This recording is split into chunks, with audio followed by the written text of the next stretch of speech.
배려하면 여유 있는 자가 남에게 베푸는 것 정도로 이렇게 생각하기가 쉽습니다. 그런데 배려는 해도 안 해도 되는 것이 아니고 반드시 해야 하는 이 성경의 명령이에요.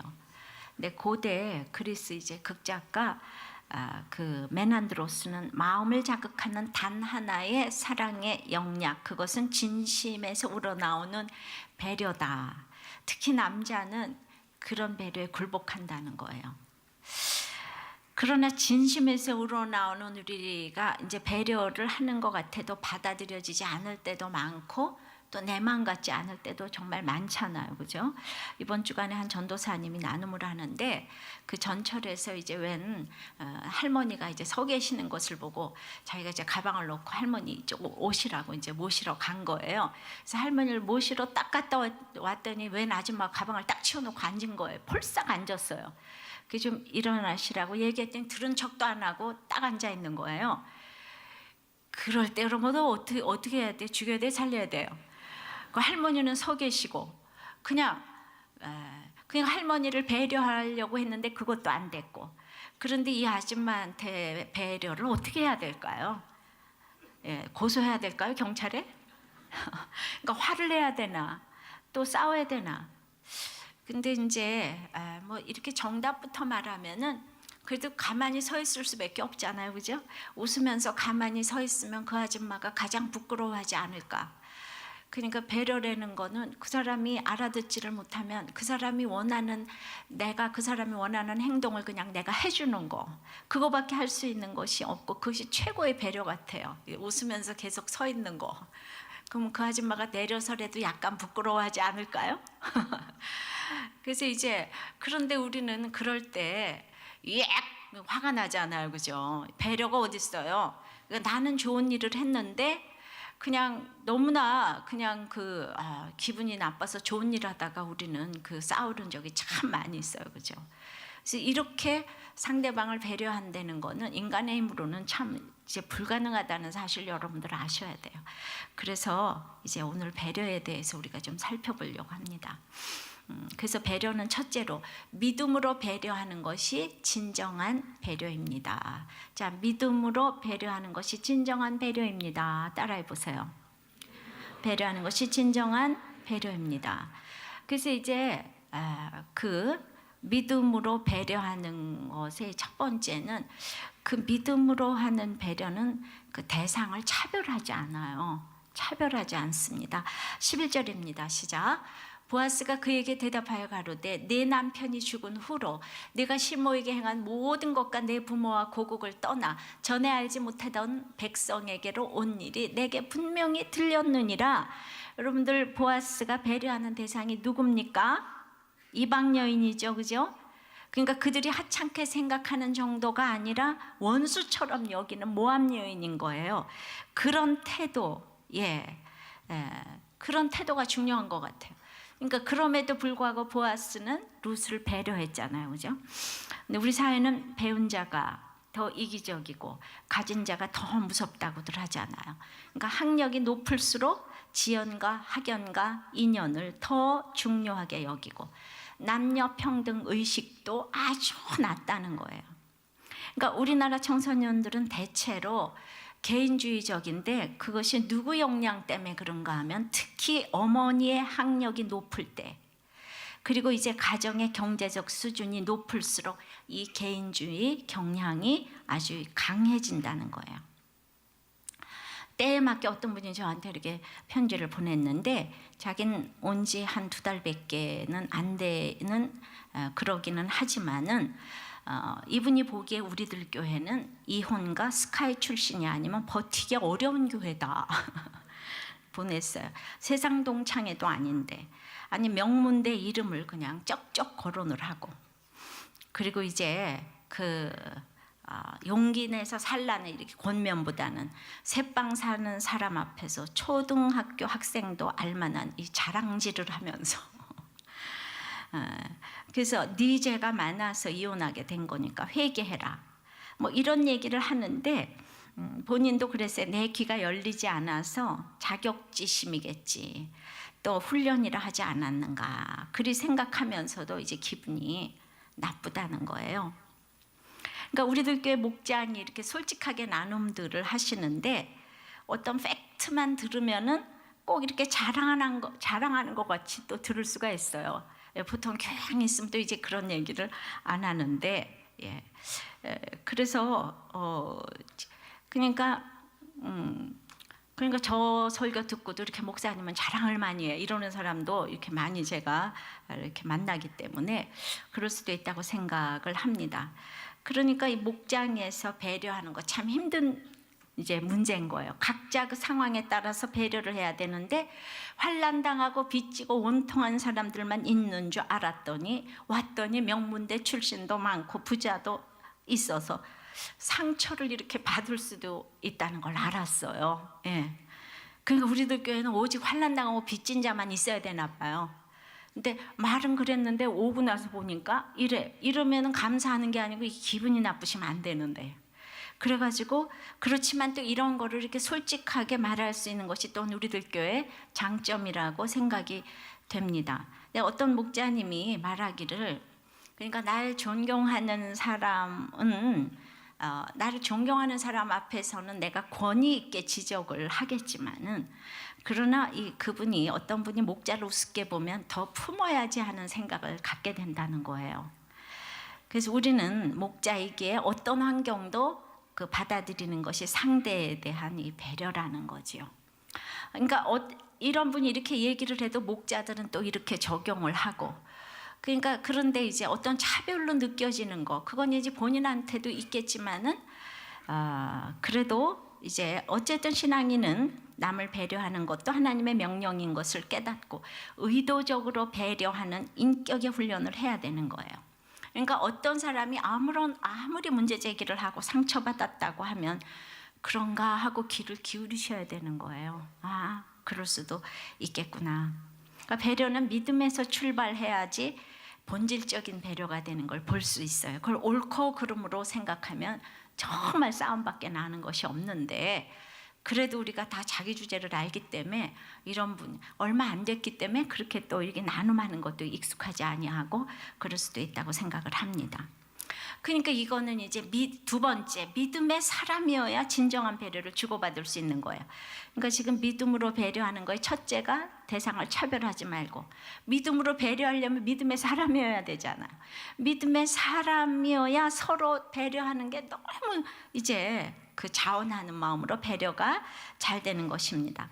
그러니까 보아스하고 룻은 믿음의 사람이었기 때문에 이게 되는 거예요. 그러니까 보아스가 아까 11절에 내 남편이 죽은으로 행한 모든 것, 시모에게 행한 그 효의 소문을 들었고, 네가 결혼을 못해도 좋으니 어머니의 하나님을 따라서 이제 알지 못하는 이 나라로 와서 개종을 한 이 소문을 다 들었다 이거예요. 나는 그 믿음을 인정한다. 하나님을 사랑하는 것은 이웃에 대한 사랑으로 나타나고 그 첫 계명이 부모 공경인데 믿음으로 네가 행한 모든 일을 들었다는 거예요. 더군다나 베들레헴에 와서는 아침부터 저녁까지 시모를 위해 이삭을 줍는 룻의 소문이 이미 모든 사람들에게 이제 들렸어요. 여러분들 구원에 이른 모든 사람들이 알게 되어 있습니다. 내가 예수 믿은 것은 비밀이 아니에요. 반드시 알려지게 되어 있습니다. 말씀대로 순종하고 하나님의 일을 하고 있으면 내가 가만히 있어도 하나님이 소문을 내십니다. 그래서 룻도 지금 자기가 하는 일이 믿음의 일이기 때문에 하나님이 소문을 내신 거예요. 자, 내 믿음의 소문은 어떻게 나고 있을까요? 가까운 사람부터 다 눈살 찌푸리는 이런 소문이 나는 사람은 아닐까요? 그래서 내가 이제 네 믿음을 알았다. 그 다음에 12절에 나오는 거예요. 여호와께서 내 행한 일을 보응하시기를 원하며 이스라엘의 하나님 여호와께서 그 날개 아래 보호를 받으러 온 내게 온전한 상 주시기를 원하노라. 이렇게 축복을 했어요. 여러분들 창세기 12장 1절을 보면은 여호와께서 아브라함에게 이르시되 너는 너의 본토 친척 아비 집을 떠나 내가 네게 지시할 땅으로 가라. 그러니까 룻이 떠나온 것은 아브라함이 꼭 떠나온 것처럼 감히 아브라함에게 지금 견주는 그 아브라함, 성경을 알고 있기 때문에. 그리고 출애굽기 19장 14절을 보면 나의 애굽 사람에게 어떻게 행하였습니까? 내가 어떻게 독수리 날개로 너희를 업어 내게로 인도하였음을 너희가 보았느니라. 그러니까 보아스에게는 룻이 자기 나라를 버리고 온 것은 오히려 여호와께서 독수리 날개로 업어오신 거라는 거예요. 독수리 날개로 업어오셨다는 거. 하나님 인도하셨다는 것입니다. 그냥 어쩌다가 나오미 집에 시집 와서 베들레헴으로 온 룻으로 생각하지 않는 거예요. 네가 그렇게 하나님을 쫓았기 때문에 온전한 상이 주어질 거라고, 네가 이 믿음의 일을 했기 때문에 온전한 상이 주어질 것이라고. 그때 사사시대는요, 다 각자 소견에 오른 대로 행했습니다. 소견에 오른 대로 행했다는 것은 이제 그들이 약속의 땅 가나안 땅에 들어갔는데 그 감격이 다 식어버렸어요. 하나님의 은혜로 사는 거가 다 재미가 없어졌어요. 그렇기 때문에 그 사람들이 다 자기 소견에 옳은 대로 행하고 있기 때문에 이 그들이 무시하는 모압 여인 룻이 도리어 이제 사사시대 이스라엘과 너무나 다른 극명한 대조를 보여주면서 이 땅으로 들어온 거예요. 이스라엘로 들어온 거예요. 그러니까 이스라엘의 죄악이 얼마나 큰지를 지금 룻을 통해서 보여주는 거예요. 이스라엘 백성들은 배부르고 등 따셔서 하나님의 은혜를 모르고 있는데 하나님의 은혜를 갈망하여 갈 바를 모르고 쫓아온 바로 룻이라는 것입니다. 자, 다시 한번 성경을 봅니다.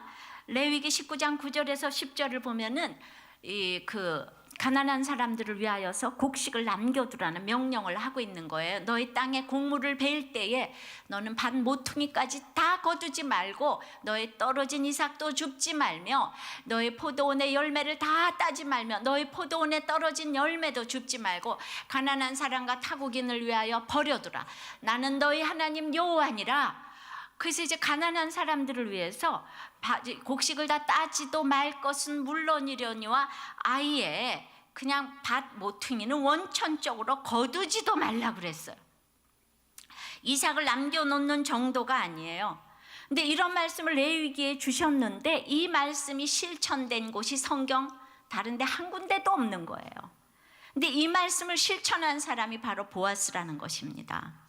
그러니까 모두가 옳은 대로 행하던 그 시대의 보아스는 이 하나님의 말씀에 따라서 가난한 사람들에게 모퉁이를 열어놓고 이제 먹였다 이 얘기죠. 그러니까 룻을 분별했어요. 말씀대로 사니까 말씀대로 사는 룻을 분별해내는 것이에요. 둘 다 예수님의 조상이 됐습니다. 그러니까 가난한 자에 대한 배려가 장차 부인을 위한 배려가 된 것이에요. 그러면은 보아스는 어떻게 이렇게 확실히 룻을 알아볼 수 있을까? 더 결정적인 동기는 뭔가 하면요, 가제는 개편이잖아요. 근데 바로 어머니가 이방인인 여리고 기생 라합이었잖아요. 그런데 기생이던 어머니가 나라를 버리고 언어를 버리고 종교를 버리고 그리고 상천지에 하나님 외에 신이 없다는 이 믿음 하나 가지고 자신의 나라를 그 여리고 입장에서 보면 배반했지요. 그리고 이스라엘의 정탐권을 숨겨줬잖아요. 이걸 민족주의 입장으로 보면은 이거 완전 매국노 아니겠습니까? 그러니까 세계 역사를요, 성경의 역사를 보면 이거 진짜 완전 매국노다. 그니 여리고 입장에서 보면은 그 사람들이 예수 안 믿으니까 죽을 때까지 여리고 라합을 완전 반역자 취급하지 않았겠습니까? 저거 나라를 팔아먹은 반역자 라합 막 이래가면서 그러니까 구속사로 성경을 보는 것은 하나님의 은혜가 아니면 불가능한 일인 거예요. 그러니까 이 땅의 모든 사람들하고 대화가 통한다는 건 사실 불가능한 일입니다. 못 알아듣는 일이 너무 많은 거예요. 그러니까 보아스는 이제 자기 어머니를 볼 때에 그 보아스가 믿음이 좋을 수밖에 없어요. 왜냐하면 그 나라를 팔아먹은 사람의 아들인데다가 또 어머니 출신이 기생이야, 기생. 이방인에다 기생에다가 나라까지 팔아먹었어. 죽을 때까지 하나님만 부르짖을 수밖에 없어요, 이 집이. 저 이런 게 이렇게 깨달아지면 막 가슴이 미어지는 것 같은 거예요. 이 환경을 막 생각해 보는 거예요.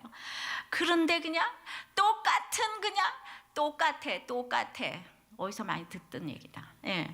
그런데 그냥 어머니하고 똑같은 모압 여인 룻이 그냥 똑같이 나라를 버리고 종교를 버리고 언어를 버리고 선교사적인 마인드를 가지고 딱 여기 떠나온 거예요.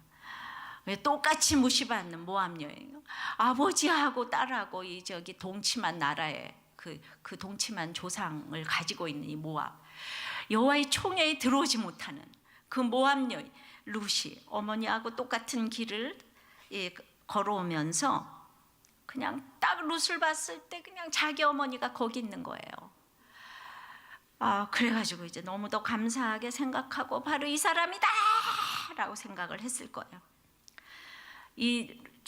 보아스는요 너무나 늙은 노총각인데 믿음의 처녀가 없어서 결혼도 못하고 있었던 거예요. 자기 믿음이 워낙 좋기 때문에 보아스하고 비교되는 믿음이 하나도 없는 거예요. 그렇지 않겠습니까? 제가 생각해도 없을 것 같아요.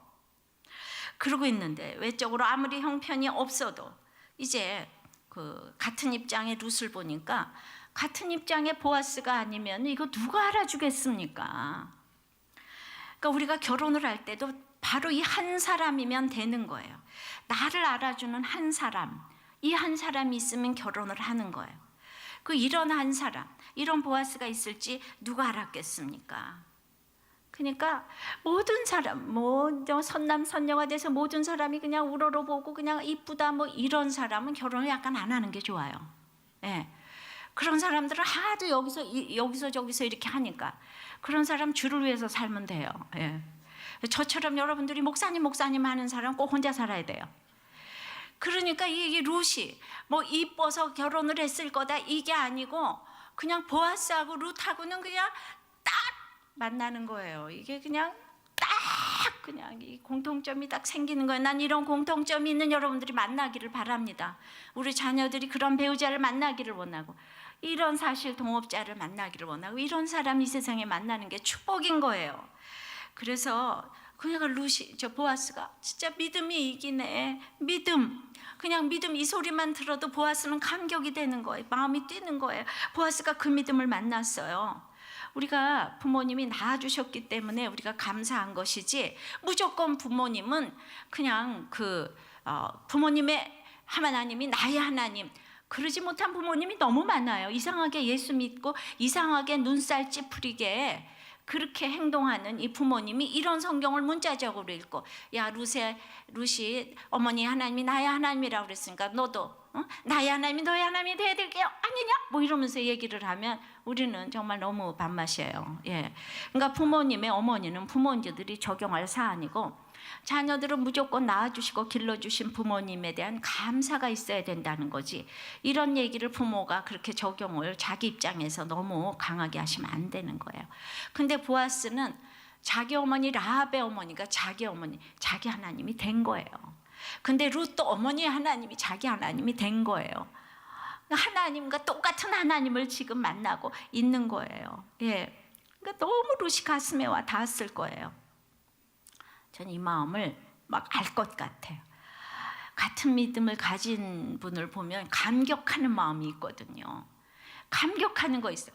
같이 이렇게 말씀에 반응을 하고 이러면은 그런데 좋은 게 좋다 그러면 보아스가 이스라엘 처녀들하고 다 놀아야 되고 다 그래야 될 텐데 좋은 게 좋은 건 아니잖아요. 믿음이 아니면 또 아닌 거죠. 이런 단호함이 또 있어야 됩니다. 그러니까 내가 이렇게 배려는 하겠지만 이게 진정으로 둘의 만남에서 일어나는 이런 배려는 진짜 믿음으로 아니면 막 우러나와서 그러니까 둘이서 하나가 되니까 딴 사람들도 섬길 수 있는 거예요. 둘이서 하나가 되는 배려가 저절로 되는 만남이 되니까 딴 사람들까지 섬길 수 있는 거죠. 부부는 좀 이렇게 만나야 되지 않을까 생각을 합니다. 보아스는 정확하게 믿음으로 분별을 했어요. 그러니까 룻을 정확하게 분별해냈어요. 그래서 룻이 하나님이 내 날개 아래 보호함을 받으라고 내게 보내준 사람이구나. 이걸 딱 이 마음을 가지게 됐어요. 그러니까 13절에 이제 룻이 거기다 반응을 하잖아요. 룻이 가로되 내 주여 내가 당신께 은혜 입기를 원하나이다. 나는 당신의 시녀의 하나와 같지 못하오나 당신이 이 시녀를 위로하시고 마음을 기쁘게 하는 말씀을 하셨나이다. 예, 그러니까 보아스가 믿음 때문에 내가 너를 돕겠다는 걸 밝혔고 룻도 보아스 당신이 은혜 입기를 내가 원합니다. 나는 당신의 시녀의 하나와도 같지 못하고 나는 당신의 배려를 감당할 길이 없다고 낮고 낮은 마음으로 감사를 표하지만은 그러나 열등감 없이 은혜 입기를 구한다고 적극적으로 지금 이제 구한 거예요.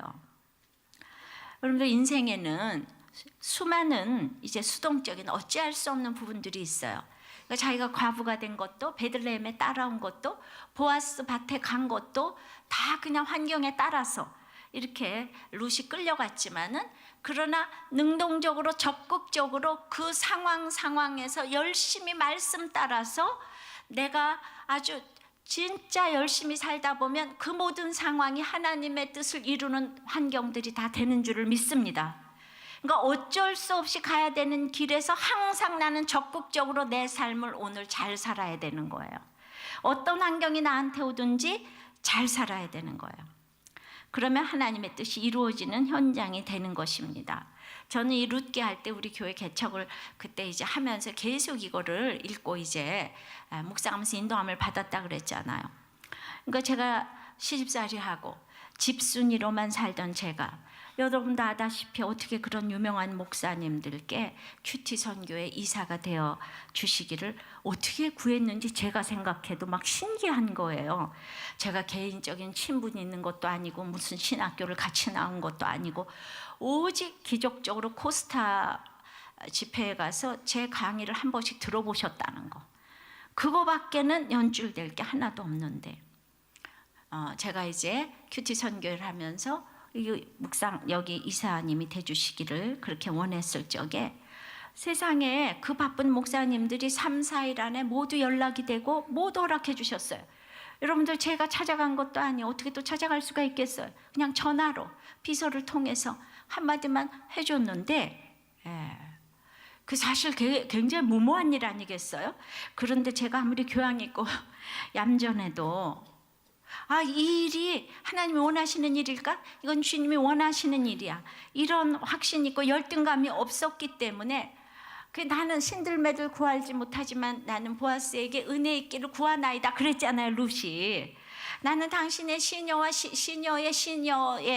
그것도 못 되지만은 시녀의 하나와 같지도 못하지만은 그러나 그렇게 담대하게 구했을 때에 내가 은혜 있기를 구하나이다 하고 이렇게 인생에는 어떤 경우에는 적극적으로 나가야 할 때도 있어요. 평생을 통해서 그렇게 적극적으로 구한 건 처음인 것 같아요. 정말 지나고 보면 있을 수 없는 일을 제가 행한 것 같다는 생각이 드는데 이것이 이제 그 믿음으로 배려하고 믿음으로 배려받았다고 생각이 되는 거예요. 그분들이 제 큐티 그때 간증을 듣고 이 일은 좀 해야 될 일이다 이렇게 생각들을 하신 거예요.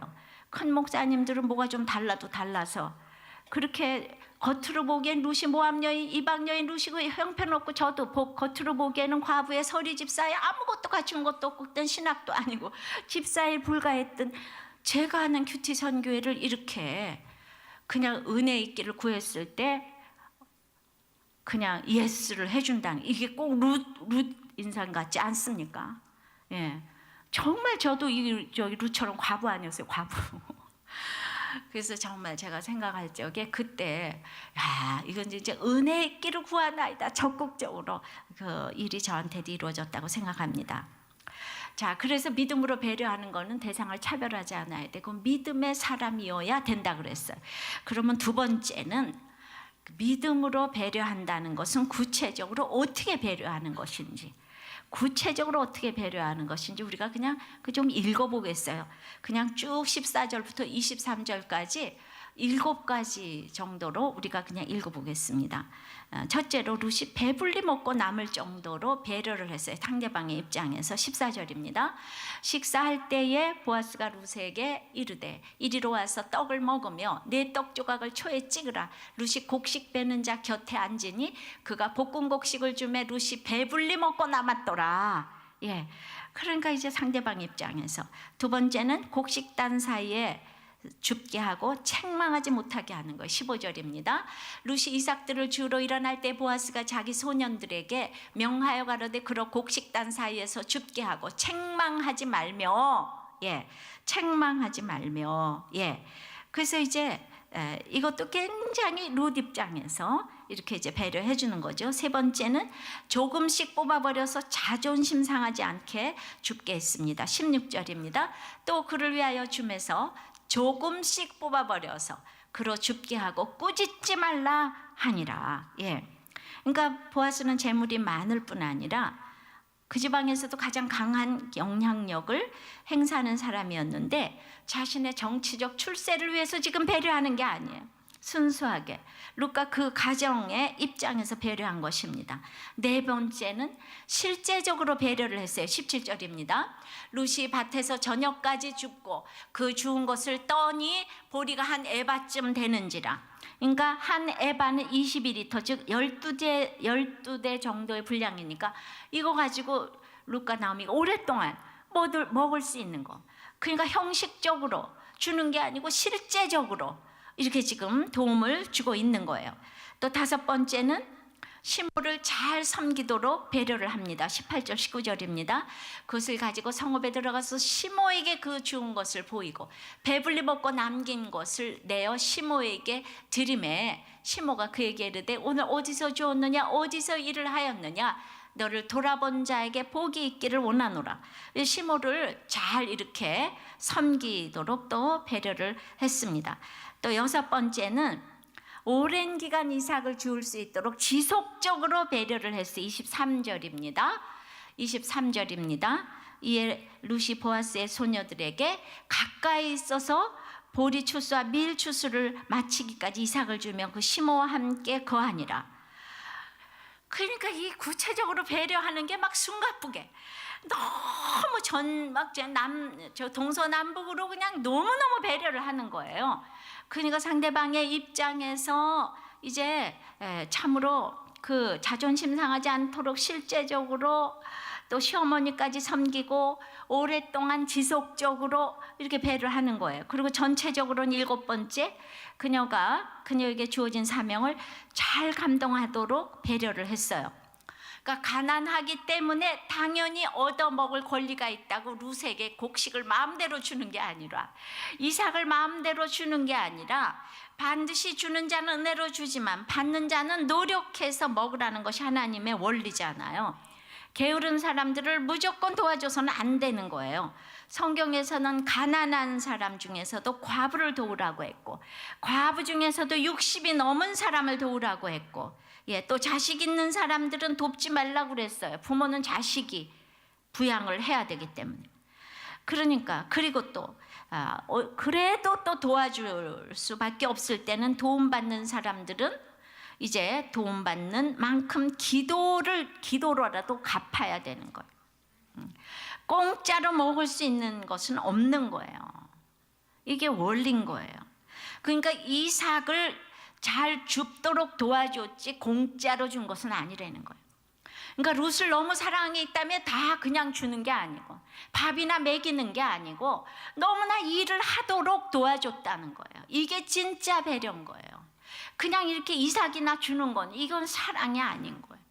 진짜 이 사명을 감당하도록 일거리를 주고 도와주고 지속적으로 살피고 그냥 그 입장에서 룻을 너무나 무시해도 되지만 룻이 앞으로 굉장히 예수님의 조상이 될 것을 미리 바라봤죠. 이게 구속사적으로 보는 거예요. 팩트만 바라보는 게 아니에요. 팩트면 얼마나 룻을 무시해야 됩니까? 그죠? 그게 아니라는 거예요. 그래서 사랑은 작은 배려에서 시작되지만 열매는 이 지속적인 긴 배려를 통해서 나타나는 거예요. 이게 참 이런 만남이 정말 최고의 만남이라고 생각합니다. 이제 세 번째는 그러니까 구체적으로 이렇게 배려를 할 때 세 번째는 사실 이 배려 왜 합니까? 배려의 결국은 구원을 위한 배려가 돼야 되는 거예요. 아까 믿음의 배려. 그 다음에 배려는 구체적으로 어떻게 하나. 세 번째는 배려의 결국은 구원이라는 거예요. 우리의 모든 결국은 구원이지만 역시 배려의 결국도 구원인 거예요. 그러니까 상대에게 구원, 즉 믿음의 후손을 위한 배려가 돼야 한다는 거죠. 20절입니다. 나오미가 자부에게 이르되 여호와의 복이 그에게 있기를 원하노라. 그가 생존한 자와 사망한 자에게 은혜 베풀기를 그치지 아니하는도다. 나오미가 또 그에게 이르되 그 사람은 우리의 근족이니 우리 기업을 물을 자 중 하나이니라. 나오미는요, 보아스의 배려를 통해서 그냥 후손에 대한 소망을 딱 갖게 됐어요. 지금 자식도 없고 아무것도 없고 희망이 아무것도 없고 룻은 결혼할 수 있는 것도 아닌데 보아스를 딱 보면서 가슴이 뛰면서, 여기서 기업 물을 자라고 하는 것은 룻기의 주제고 룻기에 자주 나오는 얘기인데, 이 기업 물을 자라는 것이 무엇인가 하면은, 예를 들어서 형이 있잖아요. 그 땅을 다 팔아먹었어요, 망해서. 그러면은 이제 살 길이 없어졌을 때 동생이 그 땅을 다시 사주는 거죠, 형의 이름으로. 그래서 그 땅이 이어지게 하는 거, 이것이 기업을 물은다고 하는 거예요. 근데 친형제가 있으면은 친형제가 그 의무를 이행해야 되는데, 친형제가 없으면은 삼촌이 없으면 사촌이 없으면 오촌, 6촌 이렇게 가다 보니까 그냥 맨 먼 친척이 있는데 그 친척 중에 하나가 보아스라는 거예요. 근데 지금 이제 엘리멜렉도 죽었죠. 기럝과 말년도 죽었죠. 아들도 다 죽었죠. 그런데 이 엘리멜렉의 집에 간 게 우연이 아닌데, 근데 그 보아스가 나타난 거예요. 보아스는 이 집에 그 기업을 물러주려면 너무 대단한 손해를 봐야 되는 거예요. 손해를 봐야 될 뿐 아니라, 그냥 손해를 보기에는 보아스가 너무 좋은 총각인 거예요. 언감생심 꿈도 못 꿀 정도로 인격적으로 그냥 그 유력한 사람인데다가 부호의 갑부에 그냥, 근데 그런 사람이 글쎄 이렇게 딱 그냥 룻에게 이삭을 준다 그러니까. 근데 결국 하여튼 그는 기업을 다 물러주었잖아요, 보아스가. 자, 나중에 이제 그 얘기는 더 자세하게 했는데, 그러니까 영적으로 나의 기업을 물을 근족은요, 예수 그리스도라는 거예요. 그러니까 죽을 것 같은데도 예수님만 만나면 나는 나의 기업을 물러주시는 그 구세주를 만나게 되는 거예요. 그러니까 그 룻이 보아스를 만난 것처럼 우리가 예수 그리스도를 만나면 모든 문제가 끝나게 될 줄을 믿습니다. 보아스는 예수 그리스도의 표상인 거예요. 그러니까 룻이 보아스에게 은혜 입은 이야기를 했을 때 룻은 그것이 하나님의 인도하심이었다는 걸 몰랐지만, 누가 깨닫게 해주냐면 나오미가 깨닫게 해주잖아요. 이렇게 딱 들어보더니, 룻아, 기업을 물러줄 사람이구나. 그 사람은 예수를 너무 잘 믿는구나. 그 얘기를 딱 해주는 거예요. 이게 최고의 동반자인 거예요. 그러니까 내가 오늘 나오미, 보아스를 만났는데 그 사람이 어떤 사람인지를 나오미가 분별해주지 못하면 결혼도 못했을 거 아니에요. 그러니까 서로 격려하고 깨닫게 해주면서 영적인 구원을 이루어가는 것이, 영적인 것을 이루어가게 하는 것이 최고의 배려. 이거보다 더 최고의 배려는 없는 거예요. 믿음의 사람을 만나게 해주는 거, 이게 최고의 배려인 거예요. 그러니까 더 쉽게 말하면, 내가 어떤 사람 오늘 만났는데 나는 잘 모르지만은 룻도 열심히 일하고 그 사람도 열심히 이제 도와줬어요. 이거는 뭔가 믿음의 사람, 전도까지는 아니더라도 그렇게 이제 전도한 일로 보는 거예요. 함께 박수를 치며 이제 그런 사람을 만났구나. 너는 또 열심히 오늘 가서 이삭 죽기를 하면서 이삭 죽기가 워낙 전도잖아. 네가 전도를 열심히 했구나. 그리고 만났구나. 그래서 막 기뻐서 박수 치는 이런 영적 지체가 있습니까? 내가 어떻게든 이렇게 너 예수 믿고 그냥 너무 좋아서 오늘 이렇게 깨달았다고 가서 집에 가서 얘기하면, 야, 작작하고 빨리 씻고 자라, 이러지요 다들. 너 말이 많다 뭐 이러고. 우리 그냥 너무나 외로워, 그죠? 내가 그냥 깨달은 걸 말하고 싶은데 남자들은 좀 자자, 그만 떠들어라 뭐 이러고 그런다는 거예요, 다들.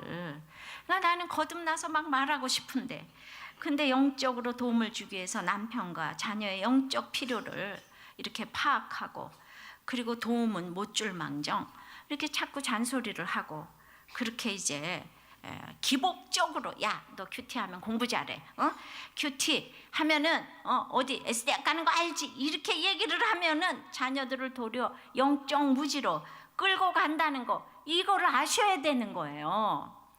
참 배려를 해야지 되는데 어떤 분은 남편이 너무 무서운 분이에요. 그런데 교회는 안 나오는데 목장에 나오시는 거예요. 근데 그냥 그 목장에 나오는 남편 앞에서 교회가 이러고 저러고 목장이 이러고 저러고 막 이제 비난을 하면 그 남편, 그 무서운 남편 앞에서 왜 그런 얘기를 하죠? 너무 지혜가 없는 거 아니에요? 그죠? 예. 그랬더니 그 남편이 그렇게 평소에 무섭고 교회 욕도 막 하더니 부인이 그러니까 도리어 집에 가서 당신 마음을 이해해 또 이랬다는 거예요. 난 또 굉장히 아담 맞아서 어떻게 될 줄 알았더니 참 방법도 가지가지야. 근데 여러분들 그렇게 하면 안 돼요. 그러니까 이제 영적 필요로 생각해서 지혜롭게 깨어 있어야 되는데 나오미는 딱 듣고 야, 우리 근조 우리 집안의 기업을 물러줄 사람이구나 이렇게 얘기를 해주는 거야. 이렇게 얘기해 주는 사람이 최고의 동반자인 거야. 22절에 나오미가 자부르세게 이르되 내 딸아 너는 그 소녀들과 함께 나가고 다른 밭에서 사람을 만나지 아니하는 것이 좋으니라. 우리가 이삭을 주우러 나가야 할 밭이 있고 가지 말아야 할 밭이 있어요. 만나야 될 사람이 있고 만나지 말아야 될 사람이 있습니다. 예수를 잘 믿으려면 어디는 가야 되고 어디는 가지 말아야 하는지 분별이 필요합니다. 이게 진정한 배려예요. 아무 곳에 갔다가는 2단에도 가고 3단에도 가는 거예요. 좋은 게 아닌 거예요. 단호하게 내 밭에 있으라고 하는 거예요. 여기서 이때는 보아스 공동체가 예수 공동체라고 할 수 있기 때문에 이런 거는 푸시로 보이겠지만은 이거는 욕을 먹어도 푸시가 아닌 거예요. 그러니까 보아스가 너 딴 데 절대로 가지 마 이러면은 지네 교회만 최고야. 근데 때가 될 때까지는, 그죠? 내 문제가 해결될 때까지는 있어야 될 때가 이렇게 있는 거예요. 구원을 위해서 우리에게 전략이 필요한 거예요. 믿지 않는 남편, 교회는 다니지만 구원의 확신이 없는 남편들을 하나님께로 인도하기 위해서 얼마나 지혜가 필요한지 몰라요.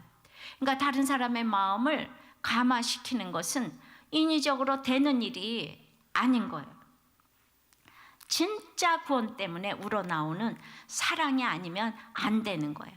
그러니까 가지 말아야 할 이런 곳, 만나지 말아야 될 사람을 잘 분별하고 믿음으로 잘하는 비결은 이제 내 욕심을 버려야 되겠는데 끊임없이 좋은 사람을 만나기 위해서 우리가 정말 어떻게 배려를 해야지 되는지, 우리는 그야말로 그 모든 결론이 이제 영원 구원을 위해서 우리가 배려를 하는 것인데 이게 날마다 어려운 거예요.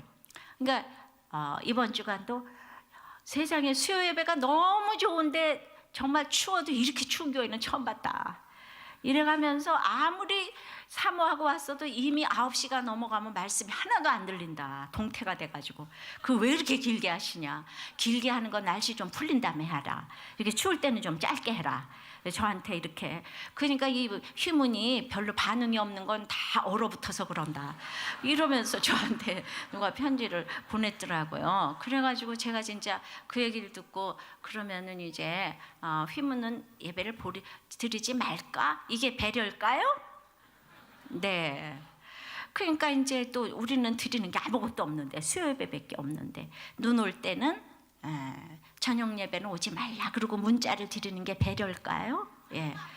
자, 우리는 이미 알았으니까 털신을 신고 양발은 세 켤레를 신고 내복도 세 켤레를 입고 그냥 털신을 신고 뛰어보자 팔딱해서 이거를 많이 입고 와가지고 그 다음에 이제 그렇게 앉아있으면 막 열이 폴폴 날 줄 믿습니다. 그러면 다들 이렇게 직장 갈 때 어떻게 그렇게 입고 가요? 이럴 텐데 그걸 위해서 저 쇼핑백에다 옷을 싸들고 그렇게 오시면 되지 않겠어요? 이게 배려예요, 여러분들을요. 그래서 저는 수요 예배를 그렇게 짧게 할 생각이 별로 없다는 걸 말씀드리고 너무나 기도하는 게 좋아도 너무 추워서 기도도 못해 그 좋아하는 기도 시간도 못하고 나간다는 거예요. 하여튼 조금 생각해 보겠습니다. 이번 주는 약간 길었어요. 뭐 이렇게 영상으로 하다 보니까 오전 거하고 똑같아가지고 그랬습니다. 어떻게 해야 될지 저도 늘 생각 중입니다. 자, 23절에 이에 룻이 보아스의 소녀들에게 가까이 있어서 보리추수와 밀추수를 마치기까지 이삭을 주며 그 시모와 함께 거하니라. 그 시모와 함께 거하니라. 너무 은혜 받죠. 그러니까 룻이 이제 배불리 먹게 됐잖아요. 자기가 먹고 살 거 다 해결됐어요. 그런데 정말 맨날 맨날 갖다 부양해야 될 시험이가 귀찮잖아요, 그죠? 근데 이렇게 섬겨야 될 힘든 시험이를 계속 함께 거하면서 그냥 있는 그 마음 있잖아요. 이 모든 배려의 결국이 전도라 그랬는데 보세요. 보리추수와 밀추수를 마치기까지 이삭을 주우며 그랬잖아요. 그러니까 그런 심호와 함께 거하니까 이삭을 맘대로 줍는 거예요. 이삭 줍기는 전도하는 거라고 얘기했잖아요. 이렇게 시험이를 잘 모실 때에 전도가 저절로 될 줄을 믿습니다. 예, 그러니까 지금까지 눈치를 보고 이렇게 줍다가 마음껏 이삭을 줍게 되었는데 이삭 줍기 전도라 그랬잖아요. 그러니까 그때 제가 교회 개척할 때 이게 딱 제가 적용할 말씀인 거예요. 때로는 평신도라는 이유로, 때로는 여자라는 이유로 그냥 전도를 하면서 어려서부터 눈치를 봤는데 교회를 다니면서도 이렇게 눈치 볼 일이 많더라고요. 근데 그때 교회를 개척하면서 이제는 마음껏 제가 눈치 보지 않고 전도하게 됐어요. 그래가지고 사역을 하면서 당연히 어려움도 있고 사단이 방해할 일도 많이 있지만은 보아스가 울타리가 되어준 것처럼 주님께서 울타리가 되어주셔서 책망하지도 말고 꾸짖지도 말고 마음껏 줍게 하라. 할렐루야. 그래서 제가 그냥 마음껏 주순 이삭이 여기 앉아있는 줄 믿습니다. 마음껏 주셨어요. 할렐루야. 나는 눈치 안 보고 전도해서 나는 이게 너무 이제 감격이고 감사하다고 생각합니다. 이삭 줍기도 마음대로 하는 것이 아니고 믿음의 배려와 배려받을 만한 적용이 있었기 때문에 가능한 것이지, 나는 신학교 나와서 전도만 하러 가면 이삭이 주어집니까? 절대로 그렇지 않아요.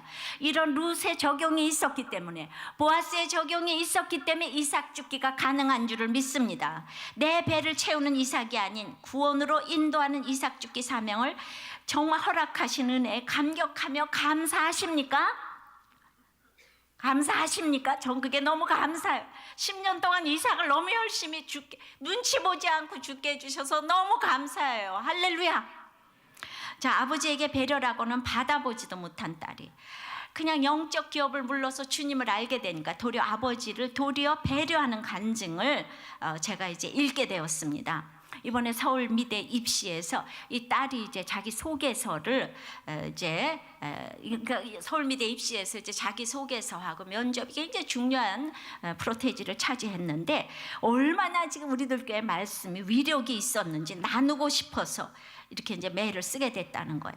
면접 교수님이 한 4쯤 그 자기 소개서에서 이제 솔직하게 다 쓴 다음에 마지막에 결론을, 그래서 진실을 힘이 있다고 생각합니다. 저는 진실을 담는 화가가 될 것입니다. 이렇게 썼는데 네가 제출한 그 소개서와 포트폴리오에서 너의 그림을 그 진실이라고 그랬는데 설명을 해봐라. 진실이 뭔지 설명해봐라. 이렇게 얘기를 했더니 이 아이가 저는 겉으로 보기에 공부도 잘하고 실기도 잘하고 또 활달하지만 저의 진실은 돈도 못 벌고 너무 괴롭히는 아버지와 가난한 집안 형편 때문에 우울하고 힘든 것입니다. 제 그림은 저의 그런 우울한 진실을 표현한 것입니다.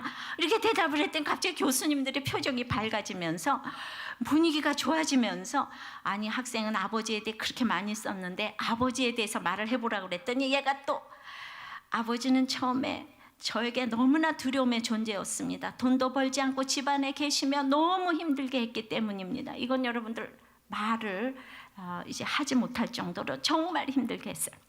하지만 이제는 아버지께 감사하고 있습니다. 왜냐하면 그런 아버지 때문에 저는 힘든 사람들을 이해하는 마음을 가질 수 있었고 저의 헝그리 정신도 가난한 아버지 덕분입니다. 아버지를 통해서 가난한 부모가, 힘든 부모가 가장 좋은 부모가 될 수 있다는 것을 알았습니다. 이랬더니 막 남자 교수님들이 정말 좋아하셨다는 거예요. 그러더니 합격 이렇게 된 거예요. 그래서 이 아이가 간증을 하는데 우리들 교회에서 진실함과 솔직함의 능력이라는 말씀을 들었기 때문에 자기 소개서 쓸 때에 가난하고 힘든 환경이 최고의 스펙이 될 수 있다는 것을 정말 알았다는 거예요. 그래가지고 막 쓰기 시작하니까 쓸 이야기가 넘쳤다는 거예요.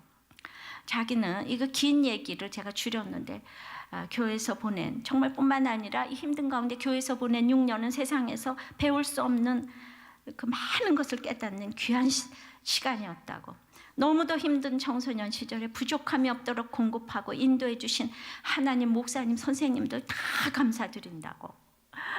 예, 할렐루야. 근데 이 또 하나에는요, 아주 생자가 재수하는 기간에 유학을 포기하고 이 교회에 처음 나와서 기초 양육을 받고 세례를 받고 청년부 나가고 목장에 나가고 재수를 하는 건지 교회를 온 건지 그랬는데 이 귀한 양육으로 인해서 이 아이도 너무 힘든 환경 가운데서 서울음대를 붙은 거예요.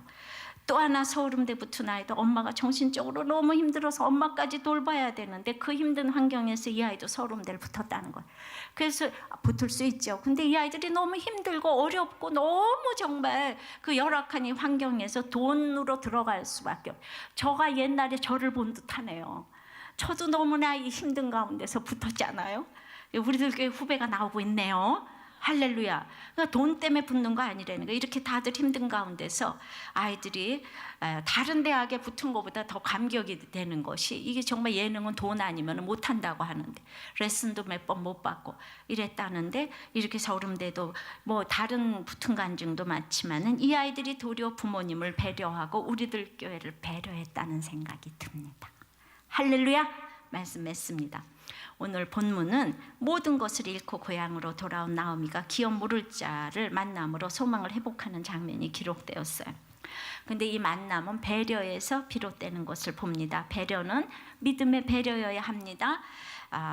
대상을 차별하지 말아야 합니다. 그리고 믿음의 사람이어야 진정한 배려를 주고받을 수 있습니다. 구체적으로는 내 입장이 아니라 상대방의 입장에서 자존심을 상하지 않게 실제적으로 지속적으로 사명을 감당할 수 있도록, 정말 이건 사랑인 거예요. 일거리를 주어가면서 키워가면서 이삭을 줍도록. 그리고 세 번째, 배려의 결국은 구원이어야 합니다. 우리는 너무 힘든 부모님 가운데 이렇게 효녀가 나오고 상상할 수 없는 일들이 일어나는 것 때문에 진짜 얼마나 감사한지 모르겠습니다. 우리 다 천국에서 해같이 빛나게 될 줄을 믿습니다. 찬양하고 기도하겠습니다. 우리 기대 찬양 함께하면서 주님의 은혜 보좌로 나가겠습니다. 주 안에 우리 모습은 달라도 예수님 한 분만 바라네. 사랑과 선행으로 서로를 격려해 따스함으로 보듬어가리. 주님 우리 안에 함께 하시니 형제자매의 기쁨과 슬픔 느끼네. 내 안에 있는 주님 모습 보네. 그분 기뻐하시네.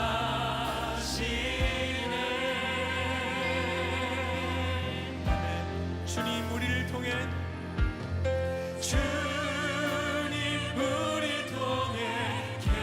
계획하시니 부족한 입술로 찬양하게 하시니.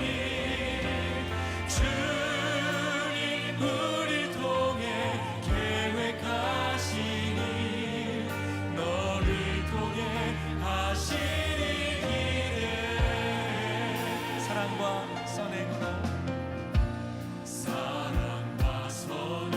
눈과 보아스처럼 서로를 격려해 따스함으로 보듬어가니.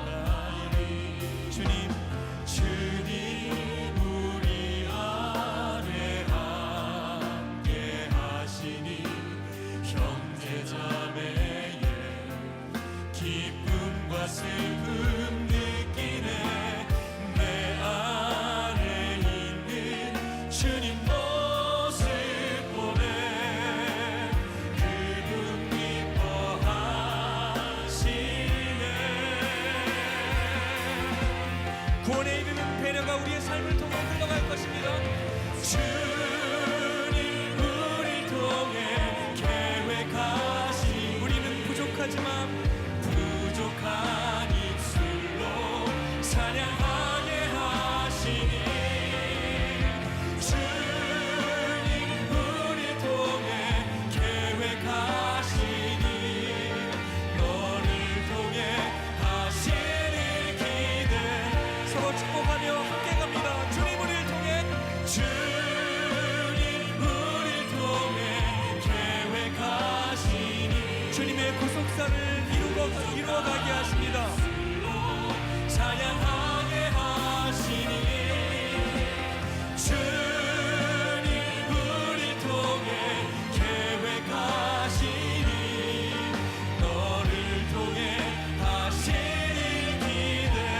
옆에 분에게 축복하며 너를 통해 하시는 길. 우리 공동체 전체를 주님께 올려드리며 우리를 통해 하시는 기대.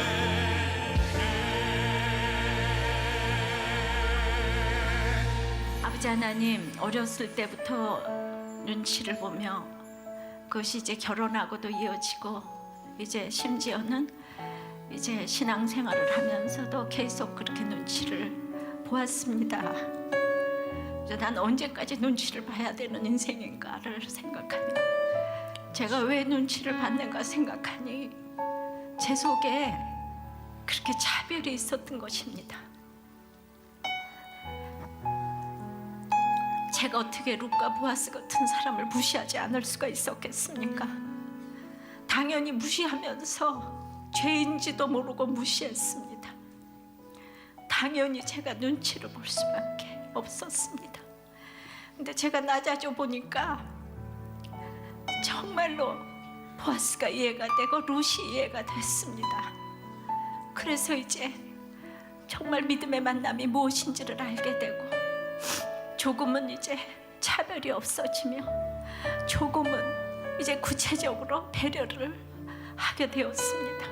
상대방의 입장에서 자존심 상하지 않고 실제적으로 참으로 지속적으로 사명을 감당하도록 사람을 세우도록 룻처럼 보아스처럼 완전하진 않아도 그 마음이 무엇인지는 조금 알게 되었습니다. 이제 제가 가장 감사한 것은 정말 옛날하고 상상도 할 수 없이 눈치 보지 아니하고 이렇게 전도를 하게 된 것이 얼마나 감사한지 모릅니다. 내 평생 살면서 이게 마음껏 책망받지 아니하고 꾸짖음 당하지 아니하고 전도를 할 수 있게 해주셔서 너무 감사합니다. 아멘. 우리의 배려의 결국은 전도라고 하셨사오니 말씀대로 이렇게 전도하는 인생이 되기 위해서 우리의 모든 환경이 걸어가고 걸어오는 줄을 믿습니다. 주님, 내가 근데 그만큼 주님을 사랑하게 되었어요. 나를 위해서 보아스가 이렇게 보호를 해주고 주님이 나를 지켜준다는 그걸 때마다 시마다 느끼기 때문에 우리가 그것을 느끼고 가는 것이 최고인 줄을 믿습니다. 남편도 자녀도 돈도 우리의 아버지 보호가 되지 못하고 오직 예수 그리스도만이 나의 영적 기업을 물러줄 근족인 것을 알고 아버지 어떤 환경에서도 내가 중심 잡고 온 집안을 산 사람 제대로 서 있으며 보아스처럼 온 집안을 물러줄 아버지 하나님 그런 구원자가 될 줄을 믿습니다. 우리 각자가 그 한 사람이 오늘 말씀이 들리는 그 한 사람이 그 역할을 할 수 있도록 주여 역사하여 주시옵소서. 전도하는 것이 최고의 상급이고 최고의 배려이고 결국인 것을 알게 하여 주시옵시고 우리 가족에서 한 사람이라도 변화된다면 우리는 사명을 다한 것입니다. 사명 감당하는 우리가 될 수 있는 이 최고의 배려가 될 수 있는 한 해가 될 수 있도록 역사하여 주시옵소서. 예수님 이름으로 기도하옵나이다. 아멘.